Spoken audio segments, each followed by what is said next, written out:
I was rereading some excerpts from Bill Walsh's great leadership book titled The Score Takes Care of Itself. For those who might be unfamiliar, Bill Walsh is one of the greatest coaches in NFL history. He took over the San Francisco 49ers when they were the worst team in NFL with a 2-14 record, and in 2 years turned them into the best team in the NFL, winning the Super Bowl.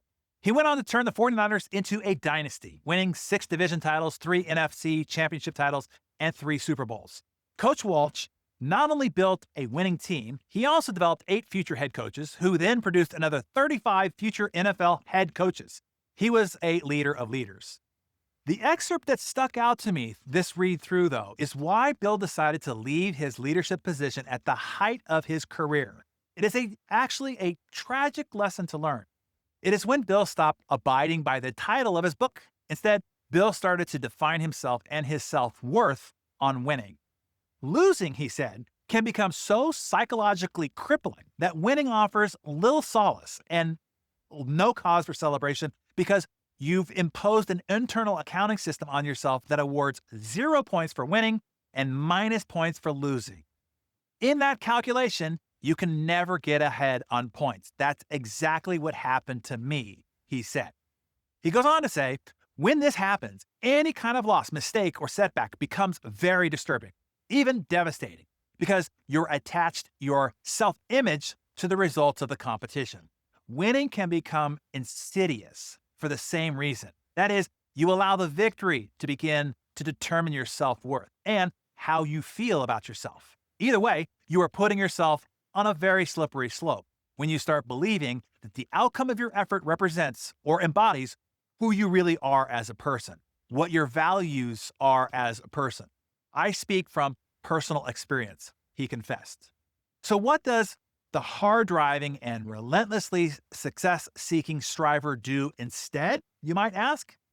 Coach Walsh advises to be, quote, aggressively looking for the positive elements, however small, that can dilute the toxic pressure of personalizing the results by allowing you to take pride in your strategies, your tactics, your efforts, and even the execution when they don't produce victory every time. In other words, go back to the joy of the journey, the pride of the process, the love of the art in making small, progressive improvements in how you do everything better every day.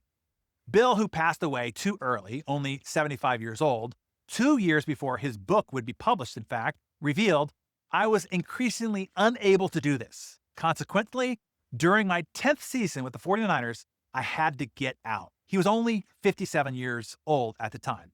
Had I been able to avoid the dead-end calculation of 0 points for winning mindset, he said, I would have continued to coach the 49ers, and I believe we would have won additional Super Bowl championships. That is something that has never stopped eating at me. But by the end, I wasn't even thinking straight. So then, with the wisdom of hindsight and perspective, later in his life, what would Bill advise us to do to avoid this insidious trap that he fell into? Number one, avoid the destructive temptation to define yourself as a person by the one-loss record, the quote-unquote score, however you define that.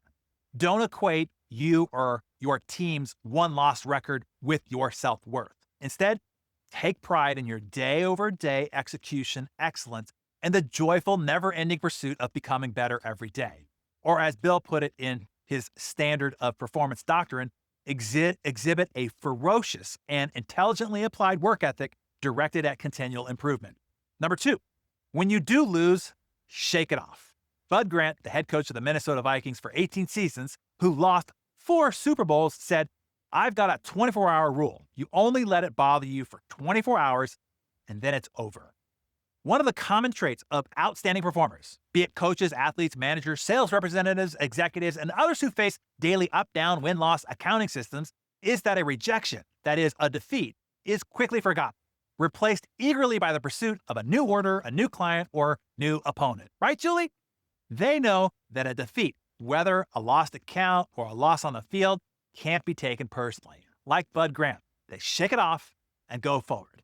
I can tell you firsthand, my A team and I set big, hairy, and audacious goals. Sometimes we hit them, sometimes we significantly exceed them, and sometimes we come up short. I don't really have an attachment to any one of those 3 results. Oh, sure, We work like the dickens to hit or exceed our goals, but if we have given our best effort, if we have left it all on the field, then it's all good. Playing is what's fun. The stakes of winning or losing is just what makes the game fun and exciting. Either way, we played full out, improved ourselves in the process, and had fun playing the game. Do you understand that? Can you get your head around this? Hey, look, unless you're performing brain surgery or running an ER, what you do is just a game anyway. No one's gonna die if you lose, so lighten up. How sad would it be to play and not have fun? To be tortured all along the way instead, to have the idea of losing be so devastating that it becomes crippling, a constant anxiety-filled torture where winning means little more than delaying the pain of losing perpetually, turning to the next game and the next one and the next one, each offering no more than the opportunity to postpone the awful feelings that accompany defeat while doing nothing to remove the fear of it.